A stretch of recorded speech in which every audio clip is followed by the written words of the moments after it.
Homozygote pala pwedeng tawagin ng albino. Kaya ang kaalaman, dalawang bagay. Kung anong galawan ng mutation, anong epekto niya, at saka mode of inheritance niya. Kaya lagi ko sinasabi, malapit na tayo sa mode of inheritance, andito pa tayo sa galawan ng mutation. Lagi kong inuurong, pagkabisado nyo na ang blue, tinatanggal niya ang cytosine. Ang lutino, tinatanggal niya melanin. So ito, ganun kasimple. Blue. Homozygote pareho. So ngayon, pwede mo sabihin homozygote lutino yan, homozygote blue. Anong phenotype o anong itsura nung ibon? Albino. Kaya nga, blue-ino. Naging puti dahil pagka wala ng melanin, wala ng cytosine. Pag tama ng araw, puti ang makikita mo. Pero sa aqua, iba ang nilalabas ng tukaan ng ibon, di ba? Pag homozygote. Dapat. Kalahati nun. Maputla, kalahati. Mapula. So, homozygote din yun. So, hindi totally tinatanggal yung... Kahit hindi sa homozygote, sir, iba pa rin ang phenotype ng ino sa aqua. Hindi totally nabubura lahat. Yes. Yun lang iwaga ng... Or melanin pala. Melanin. Kaya natitira pa rin siyang cytosine.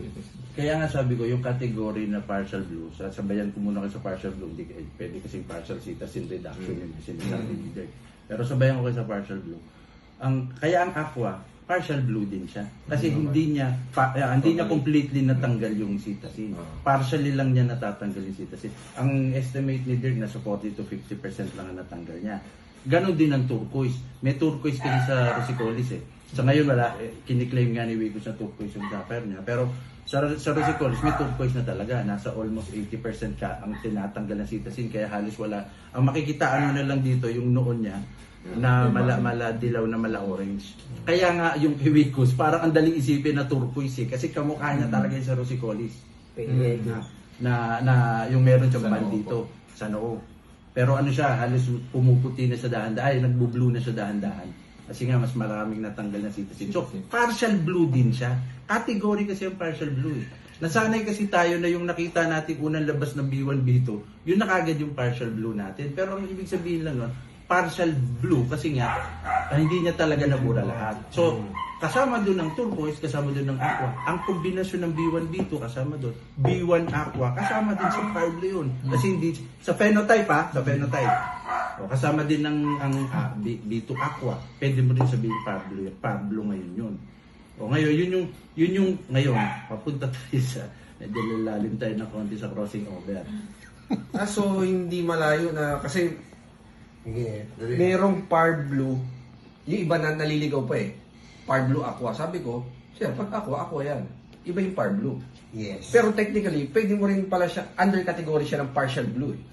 Pero ang tanong, ano yung, pag sinabi niya par blue aqua, ang sinasabi niya kombinasyon ng par blue at aqua eh. Anong intindi niya sa par blue? Yun nga eh. Yun ang lagi tanong. Anong intindi niya sa par blue? Ang intindi niya, par blue yun, na aqua. Aqua. Kaya nga lagi, tinan nyo pag sinundan niyo yung category, alam mo kagad na huwag mong gamitin yung par blue sa ID mo kasi category yan. Anong klaseng par blue?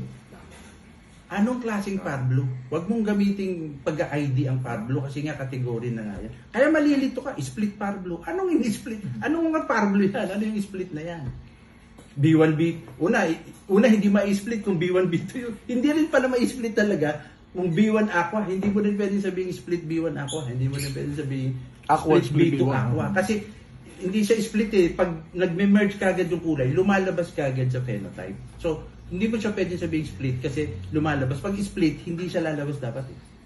Yan yung allele. Yan, medyo lumalalim na. Hirap kasi talaga. Dapat talaga dapat.